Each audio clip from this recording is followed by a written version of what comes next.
I'm Diana Steele and I'm here at Fresh Street Market in West Vancouver, and today we're talking about back to school lunches.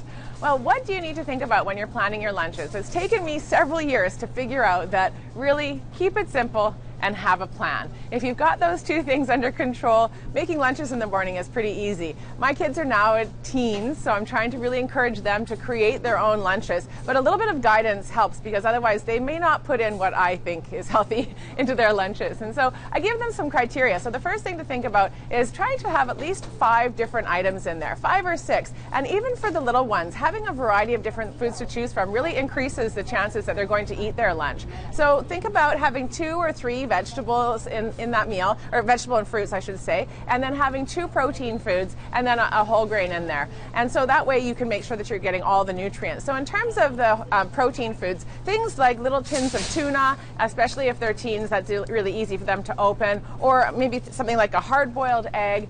You can also do hummus as a protein food in their sandwiches, or leftover chicken the night before, ground beef in a taco, that kind of thing. So meats and alternatives are really great protein foods, as well as the milk or the calcium containing foods that have protein. So something like a yogurt or pieces of cheese would also be great options. Milk in a smoothie, that kind of thing. And then of course having that whole grain in there. So when it comes to planning the lunch, one way to do easy lunches, I'm just going to put the eggs down here, is to do a bento box, especially for the little ones. This makes it really easy to handle. And within here you can have things like blueberries. I've got some cut up cucumbers in there, some edamame for the protein. I've also got some dried fruit. There's crackers and these little cheeses. These cheeses are nano. They're made by Yogo and they're super easy to open. I'll just show you how easy that is to whoops, pull that open there.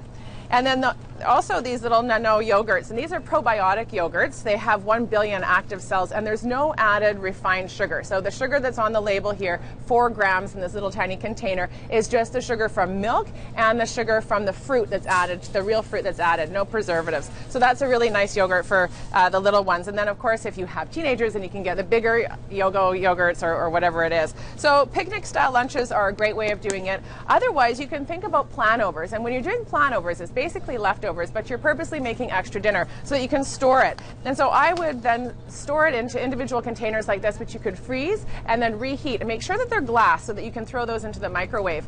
And then when you're putting it into the thermos, you want to put hot water in here and let it sit for at least a minute. And then just before you put your food in, pour out the water and add in the piping hot food and put the lid on. If it's not staying hot by lunchtime, and ask your kids, then you maybe need to replace your thermoses because they should be staying hot until lunchtime.